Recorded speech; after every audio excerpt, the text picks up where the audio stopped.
Bonjour, je suis Bruno Bourgeon, je suis néphrologue, épidémiologiste, je travaille à l'île de la Réunion et je voudrais vous parler d'un film qui s'appelle Hold Up, qui est sorti le 11 novembre en VOD. Et c'est un documentaire de Pierre Barnérias, journaliste bien connu, en particulier de France Télévisions, qui a soulevé une polémique colossale à tel point que le film a été interdit sur la plateforme Vimeo, qui l'a déprogrammé, ce qui est allé gonfler l'affluence des lecteurs sur la plateforme alternative d'Odyssée. L'irruption de Hold Up dans le débat sur la pandémie change la règle du jeu. La gestion de cette crise a donné lieu à des critiques dès le début.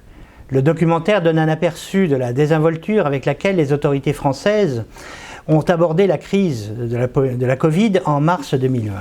Le bricolage, les collusions, les conflits d'intérêts, les décisions contradictoires n'ont fait que s'aggraver sans que personne ne réponde, sans que les médias n'en demandent de compte.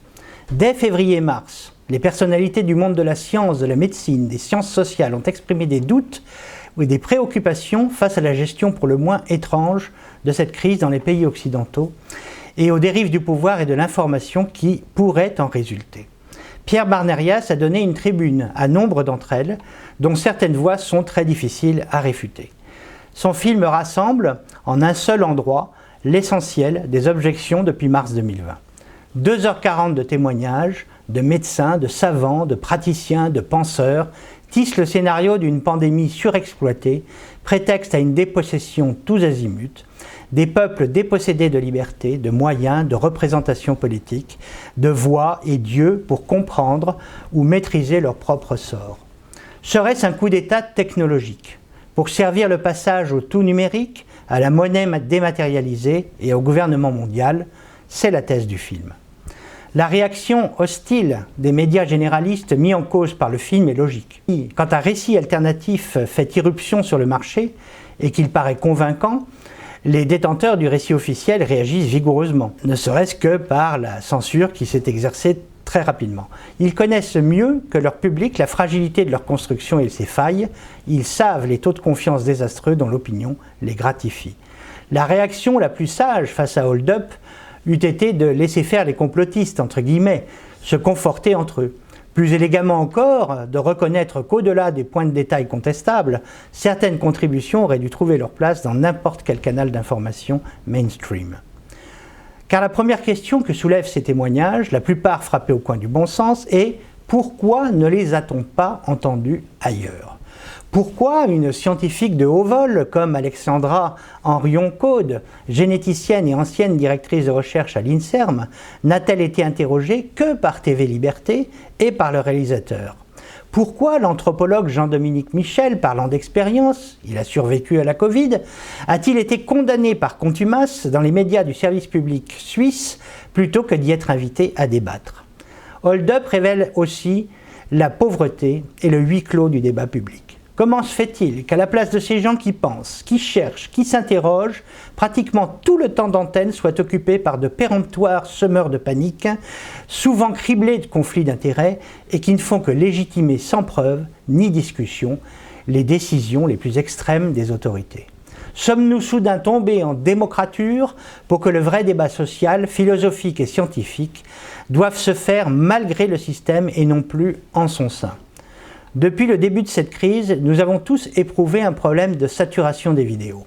On a produit 100 fois plus d'heures de vidéos pour contrer la version officielle et la science qui la sous-tend.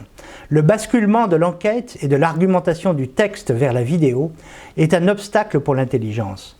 Car en effet, vérifier le moindre dire prend un temps fou et retrouver l'endroit exact d'une affirmation très fastidieux. Les arguments sont simplifiés, le langage appauvri, mais du moment que la bascule est faite et que l'influence passe par l'image, Hold Up devient un vecteur redoutable. Voir toutes les interventions des protagonistes interviewés serait physiquement impossible. Ce film en propose une compilation, une substantifique moelle, n'en déplaise à Philippe Douste-Blazy, ancien ministre de la Santé, qui s'est désolidarisé du film, se plaignant que l'on n'a retenu que quelques minutes sur 2 heures de son enregistrement. Mais ces minutes sont une véritable flèche au curare. Ce film unifie une opposition éparse, anarchique, dont personne n'avait jusqu'ici un aperçu exact.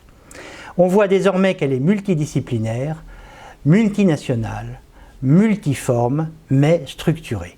Ces 160 prétendues longues minutes en forment un résumé.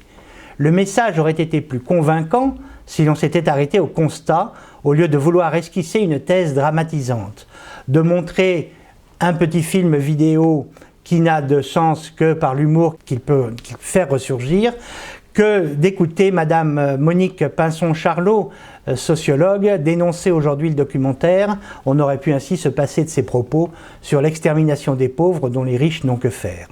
Bien entendu, le film a été étiqueté fake news par les fact-checkers systémiques, c'était attendu. Aux chiffres et sources des uns s'opposent ceux des autres. Les personnalités ayant participé au film ou qui le soutiennent, comme Sophie Marceau, sont prises à partie.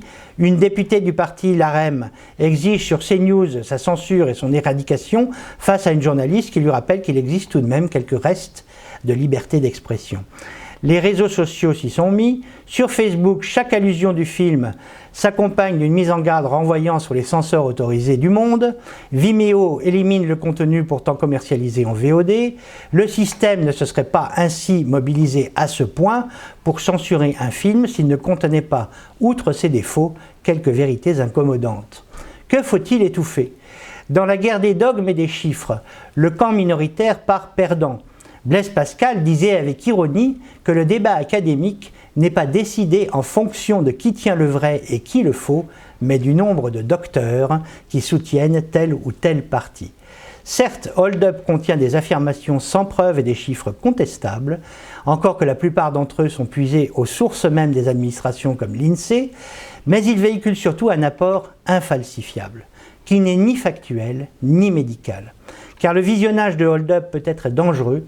Sa vérité ne tient pas tant dans les faits que dans le ton, le bon sens et l'humanité de ceux qui les exposent. La comparaison avec les manières, les incantations lugubres et les faciès des défenseurs de la doctrine officielle est inévitable et déstabilisante. Et le simple fait de mettre le nom juste sur leur comportement, comme le fait Martine Vonner au sujet des accès de frénésie du ministre Olivier Véran lorsqu'on lui dit « chloroquine », suffit à ouvrir les yeux. Hold Up s'insurge contre la reconstruction d'une réalité, en l'occurrence sanitaire, qui aurait pu et dû être gérée autrement. Or, les systèmes idéologiques reposent sur la logique d'une idée, par définition. Les mots créent la réalité.